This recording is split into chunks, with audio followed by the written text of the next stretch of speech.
BRICS currency may not upstage the US dollar anytime soon. BRICS states de-dollarization efforts are unlikely to beat the greenback's continuing preference globally.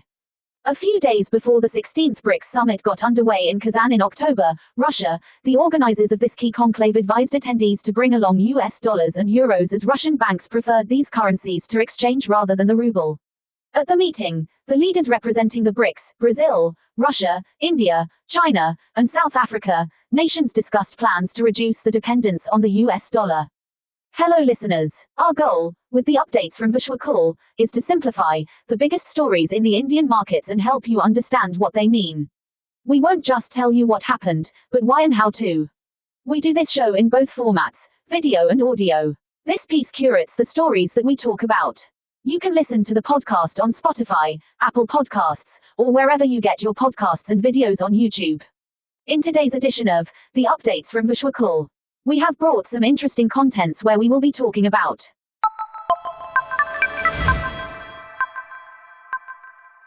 first topic, BRICS may not be able to replace dollar anytime soon. Second topic, Trump's foreign policy outlook and India-US relations. Welcome listeners. Before beginning, if you haven't subscribed to our channel, do subscribe for daily updates. Also don't forget to share it with your friends and family. Let's begin with our first topic. BRICS versus USA dollars. Although the US dollar's dominance has eroded and there has been a global decline in the preference for the greenback in recent times, it remains, and will most likely continue to remain, by far the most widely used currency by a number of metrics. The US dollar still accounts for 59% of the world's central bank reserves, down from 72% after World War II. Even if the BRICS states aim to move away from the US dollar, it would take years, and the move would at best be partial. The US government is not likely to allow such de-dollarization without pushback. Upsetting the US government could mean retaliatory measures in the form of a freeze on a country's dollar holdings. US President-elect Donald Trump has warned the BRICS countries that if they attempt to replace the mighty US dollar, they would face 100% tariffs and should expect to say goodbye to selling into the wonderful US economy. Trump's declaration followed prompting by his advisors to take tough measures against countries seeking to blunt the dollar's supremacy and undermine US global leadership. The US dollar has been the world's reserve currency for nearly a century. But now the BRICS challenge to the US dollar's dominance stems from the group's perceived collective economic power, especially when its members account for 24% of the world's GDP and 16% of global trade. The BRICS Plus, expanded to include Egypt, Ethiopia, Iran, and the United Arab Emirates, intend to dump the US dollar in their bilateral transactions and aim for a more diversified monetary system, stems from the financial sanctions that the US has already imposed against Russia for its invasion of Ukraine and the so-called weaponization of the dollar. On its part, China has voiced its commitment, alongside Russia, to jointly introduce an alternative payments system independent of the US dollar-based SWIFT. The Chinese stand is backed up not only by its large footprint in international trade and investment but also the renminbi's usage in global transactions, especially with the Gulf Cooperation Council, shows that it could be the primary challenger to the US dollar. Besides aiming to introduce other national and regional currencies as alternatives to the US dollar, BRICS states' de-dollarization intent also includes using digital currencies. Over a year ago, Brazil went a step further to propose that BRICS member states should create a common currency for trade and investment among each other. India's cautious stand. While the Brazilian suggestion is not widely accepted among member states, India and the UAE, which share close ties with the US, are favorably disposed toward trading in their own currencies. India signed an agreement for trading in local currencies with the UAE in July 2023 and with Malaysia in April 2023. Later the same year, the Indian government declared it had signed agreements with 22 countries to facilitate transactions in domestic currencies. India has, however, been cautious regarding a BRICS currency even as New Delhi and Moscow continue to trade in their respective currencies for oil. While speaking on the reform of international economic architecture and the need for an alternative economic order, policymakers have acknowledged the importance of the US dollar. This was reflected in Reserve Bank of India Governor Shaktikanta Das' declaration in January 2024 that the government was not thinking to move towards de-dollarization, and that the US dollar will continue to be the dominant currency. After Trump's recent remarks, Foreign Minister S. Jaishankar clarified that India has never been for de-dollarization. Right now there is no proposal to have a BRICS currency. Dollar's dominance. Over the last few years, the United States' geopolitical, geoeconomic, and geostrategic dominance has been questioned, primarily by China and Russia. In this wider global context, it is, however, a sobering reminder that most governments and large corporations continue to borrow heavily against the US dollar, and 84% of global transactions are in greenbacks. Expressing caution, Russian President Vladimir Putin himself said that a common BRICS currency was a long-term prospect, and that it is not under consideration, even as the bloc would study the possibility of expanding the use of national currencies and creation of instruments that would make such work safe. It is, therefore, difficult to gauge how determined the BRICS member states would be to achieve their aim, even as analysts remain doubtful about the feasibility of implementing coordinated measures anytime soon.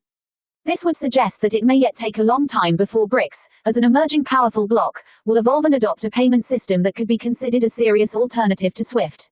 The Kazan Declaration was vague on the BRICS Cross-Border Payments Initiative, BCBPI, which is aimed at strengthening banking networks among member states and enabling settlements in local currencies. There are reports that bankers remain unconvinced by BRICS' ability to evolve a technical support system for creating and continuing with a robust alternative to SWIFT. There are fears that corporations across some of the BRICS member states may be unable to make and receive payments with business partners outside this group's ecosystem. From the Indian perspective, the strategic relationship with the US is too important for Trump's tariff threat to cloud broader bilateral ties. Trump himself will likely think twice before carrying out his threat, as, in the event the US dollar becomes stronger, US exports will become costlier and less competitive across global markets.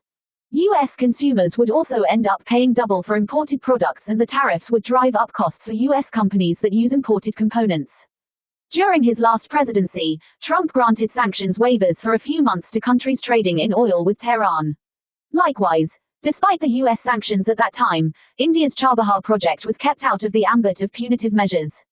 In his second term in office, he may adopt a similarly pragmatic approach. When the four emerging markets, originally referred to by the acronym Brazil, Russia, India, and China, held their first summit in Russia in 2009 and established themselves as a political club akin to the G7, their agenda was shaped by the global recession and therefore mostly focused on the redistribution of voting rights in the IMF and World Bank in favor of the developing world. Later the group added South Africa, and last year BRICS expanded to include the UAE, Egypt, Ethiopia, Iran and Saudi Arabia, the latter of which has yet to decide whether to join. But adding more letters doesn't make the BRICS more functional. Still, these setbacks shouldn't lead to complacency about the more fundamental challenges posed by the rise of BRICS. First, the sheer fact that so many world leaders, including Narendra Modi, leader of the world's largest democracy India, and the president of NATO member Turkey, Recep Erdogan, chose to be in Kazan with Putin, shows that Russia's leader is not the global pariah the West would like to believe he is. More important than photo ops is the fact that trade with the countries attending has provided Putin with a lifeline, despite the sanctions unleashed by the West following the invasion of Ukraine. Moscow's ability to finance its war, obtain Western technology, and survive strangled access to the dollar and euro points to the limitations of the Western sanctions toolkit and lack of support globally for US policy goals that provide its adversaries with abundant maneuvering space. The challenge may seem insignificant and remote, but doing nothing about it only increases the risks of it materializing some years down the road. For obvious reasons, no systemic solution to the problem exists without addressing the state of public finance in the US. Beyond that, the US could work more with BRICS members like India and Brazil that are interested in adapting the current order to make it more inclusive, rather than destroying it. For example, the further redistribution of voting rights inside the IMF and World Bank and expansion of their leadership beyond the current American-European duopoly could be a good symbolic start to boost trust and inclusiveness in the existing system. Second topic for the day. Article: Trump's Foreign Policy Outlook and India-US Relations. Donald Trump's stunning victory in the 2024 U.S. presidential election has reshaped global perceptions about his leadership, drawing comparisons to consequential leaders like Franklin D. Roosevelt. As president-elect, Trump brings a mix of challenges and opportunities, especially in shaping foreign policy and international alliances. His approach to Europe, West Asia, China, and India will be closely watched for its impact on global geopolitics. This Q&A format explores key aspects of Trump's foreign policy outlook and its implications, with a particular focus on India. Why is Donald Trump considered an enigma in the political world? Donald Trump is often seen as an iconoclast, challenging conventional beliefs and institutions. With control over the House of Representatives and the Senate, his political dominance makes him appear unstoppable, yet his decisions often defy predictable patterns. What are Trump's key foreign policy priorities? Trump's foreign policy focuses on 3 regions. 1. Europe, criticizing NATO's inefficiencies while urging Europe to invest more in its defense. 2. West Asia, adopting a cautious approach to resolving crises, such as the Israel-Palestine conflict, while avoiding prolonged conflicts. 3. China, intensifying trade restrictions and addressing economic imbalances, though avoiding direct military confrontations. How might Trump address the NATO issue and Europe's defense contributions? Trump has criticized NATO as outdated and has emphasized the need for Europe to increase its defense spending. While unlikely to sacrifice Ukraine for peace, he will seek a balanced approach to avoid escalating tensions into a broader conflict. What is Trump's stance on West Asia? Trump is likely to adopt a pragmatic approach in West Asia, balancing U.S. interests with the region's complexities. While maintaining a critical view of leaders like Israel's Netanyahu and Ukraine's Zelensky, Trump might explore ways to resolve conflicts without prolonging them on one-sided terms.